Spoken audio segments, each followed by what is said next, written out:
guys, welcome back to the Anchored Media channel. My name is Tatum Ayomike. I am the CEO and executive producer.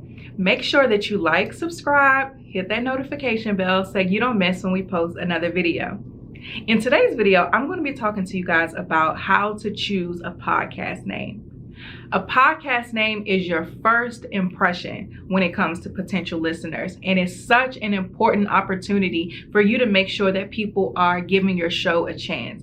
Now, here are some things to consider. First, you want to make sure that your podcast name is not already trademarked. This is a great opportunity for you to speak with an IP attorney, someone who can not just do a general public trademark search, but someone who understands the nuances of trademark law so they can give you the different parameters that you should operate in when it comes to your name. And actually, one of our speakers for Find Your Voice Academy has a legal bundle for podcasters specifically, where she goes over how to do a trademark search and a ton of legal things that we have to consider as podcasters. So we'll put the link to that because we get a special discount with it. We'll put the link to that in the description as well.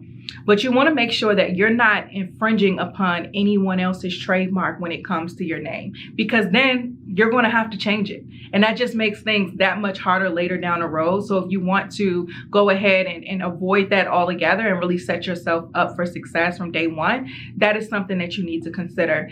Is the name that you have in mind something that's already trademarked? If it's not, is it something that's going to infringe upon an existing trademark? And then third, is it something that's trademarkable in and of itself? Because if you have a big vision for the show, that's something that you want to consider as well, because that intellectual property is super important.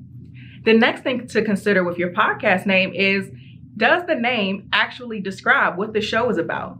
Naming your podcast is not the time to get creative. It's not the time to get clever. It's not the time to get cute. It's the time to be clear. So you want, when people listen to your podcast or see that podcast name, you want them to know exactly what the show is about, and not only know what it's about, but it actually be something that connects with them. So one of my favorite podcasts I like to use as an example for this is the Organize My Thoughts podcast.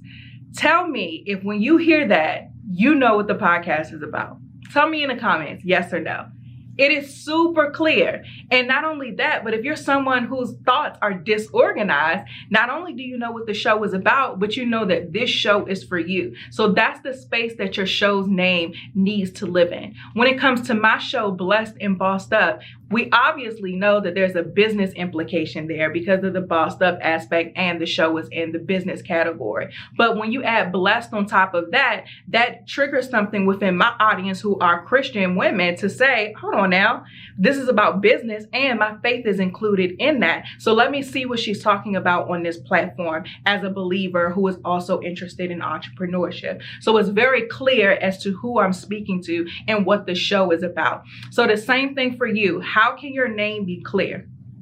Also, something else to avoid is, if you're not a celebrity, you shouldn't really use your name. If you don't already have a platform, or if you haven't already made a name for yourself, I wouldn't suggest your podcast using your name, because people don't know you. And that's not a slight to you, because they will once they hear this podcast and it grows. But the name of your show is what's going to determine if someone's going to listen. So you want to make sure that you're utilizing it effectively. For more podcast tips, make sure you subscribe to our newsletter. The link for that is in the description. We send you every week just a ton of resources and tools that you could use to grow your podcast and plan your podcast goals. So that's it for this video. Make sure that you like, subscribe, hit that notification bell so that you don't miss when we post another video, and I'll see you in the next one.